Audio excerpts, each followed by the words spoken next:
सहजात्म स्वरूप सर्वज्ञ परम गुरु सहजात्म स्वरूप सर्वज्ञ करूँ। ये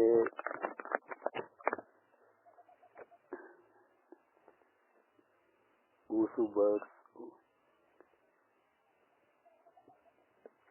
पीसफुल है। मंत्र संसार शक्ति की खोज है।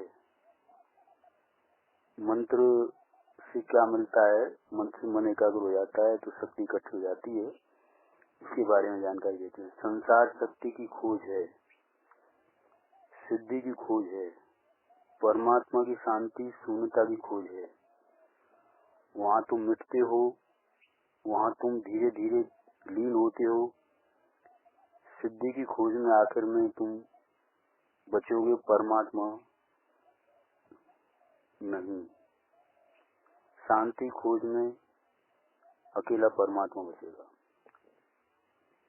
अगर कोई मुझसे पूछे तो मैं कहूँगा संसार शक्ति की खोज है, सिद्धि की खोज है, परमात्मा की शांति शून्यता की खोज है। वहाँ तुम मिटते हो, वहाँ तुम धीरे धीरे लीन होते हो। सिद्धि की खोज में आखिर में तुम बचोगे, परमात्मा बिल्कुल नहीं। शांति की खोज में तुम न बचोगे, अंत में सिर्फ परमात्मा बचेगा। और इन दो में से एक का मिटना जरूरी है। ये दोनों साथ साथ नहीं हो सकते। परमात्मा और तुम साथ साथ नहीं हो सकते। तुम्हारा जो तुम्हारा को एग्जिस्टेंस, तुम्हारे से अस्तित्व असंभव है। जब तक तुम हो तब तक परमात्मा नहीं है, तो परमात्मा तुम नहीं। तो सिद्धि और शक्ति तो तुम्हें मजबूत करेगी। इसीलिए मंत्र के साधक परम अहंकार से भरे हुए दिखाई पड़ते हैं। धनी का अहंकार उनके सामने कुछ भी नहीं है। पद पर बैठे राजनीति का अहंकार उनके सामने कुछ भी नहीं है। उनका अहंकार बड़ा सूक्ष्म और भीतरी है।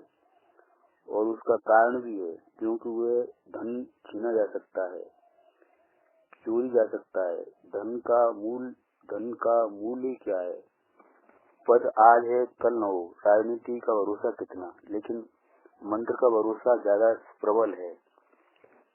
चोर छीन नहीं सकते, जनता का लोकमत बदल नहीं सकता, और मंत्र तुम्हारे मन पर ही निर्भर है, किसी और पर नहीं। इसीलिए तुम ज्यादा सबल, आत्मनिर्भर, अपने पैरों पर खड़े मालूम पड़ते हो।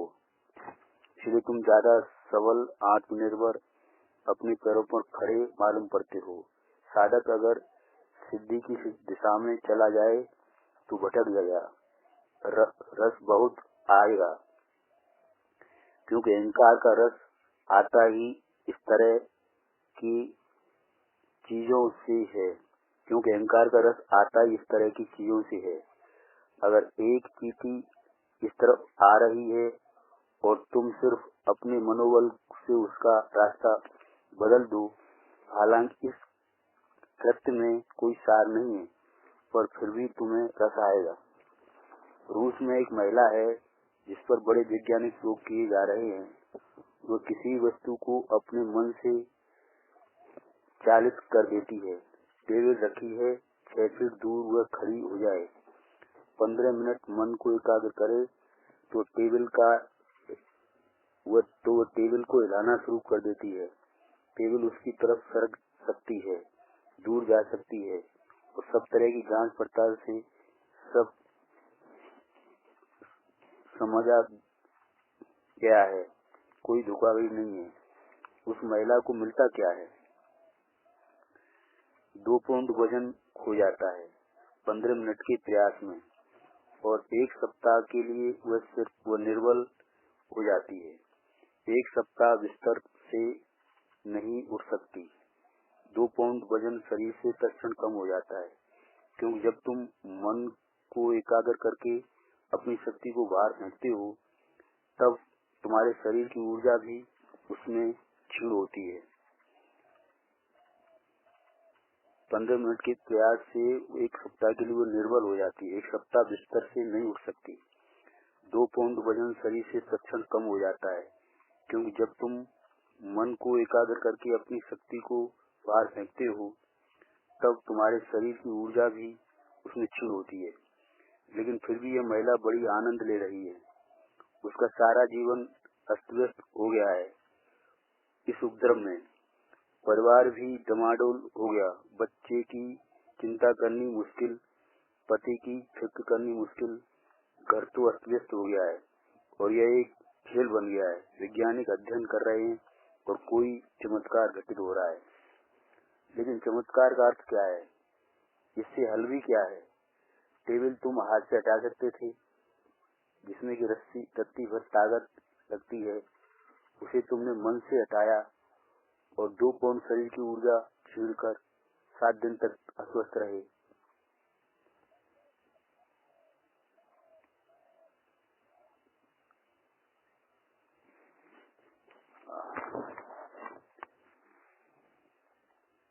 मंत्र शक्ति स्रोत है और सभी मंत्रों ने मंत्र खोज लिए हैं, क्योंकि सभी धर्म शांति की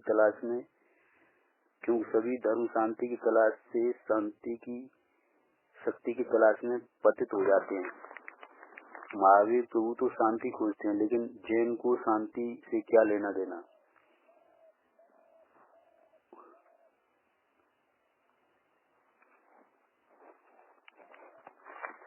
जिन व्यक्तियों के आसपास धर्म का जन्म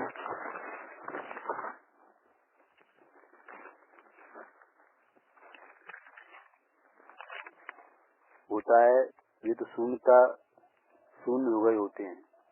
जो लोग आसपास इकट्ठे होते हैं, वे शून्य होने के कारण इकट्ठे नहीं होते। उनका रस कुछ और है, विपरीत है। इसलिए धर्म जिनसे जन्म पाता है, जिनके हाथों में पड़ता है, हमेशा शत्रु है। उन दोनों की आकांक्षाएं बिल्कुल भिन्न है। इसलिए सभी धर्म पतित हो जाते हैं। शक्ति की खोज धर्म को संसार का हिस्सा बना देती है।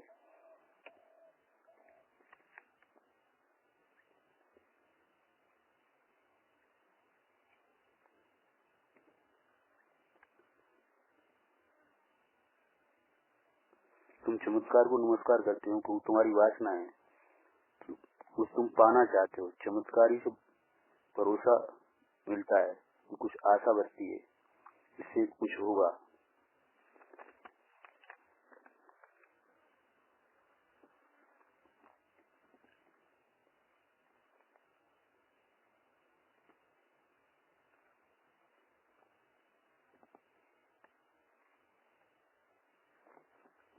तुम कैसे मिटो, यही महामंत्र है। एकाग्रता से तुम सघन हो जाओगे, ध्यान से तुम मिटोगे। एकाग्रता तुम्हारी शक्तियों को एक जगह लगाती है। ध्यान तुम्हारी शक्तियों को परमात्मा में समर्पित करवाता है।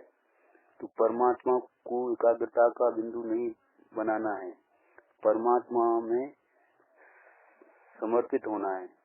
मन को एकाग्र नहीं करना है, परमात्मा में मन को खोना है।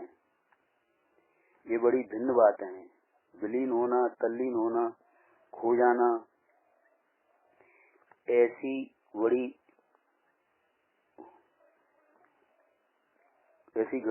वो आए तब अब तुम्हें तुम्हारा पता न चले। ऐसी घड़ी आ जाए तब तुम खोजो भी तो अपने को न पा सको।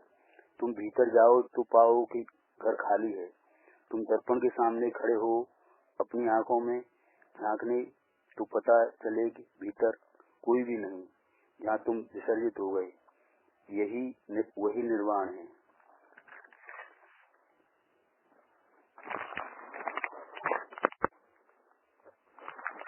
वहाँ अकेला परमात्मा बसता है, वही निर्वाण है।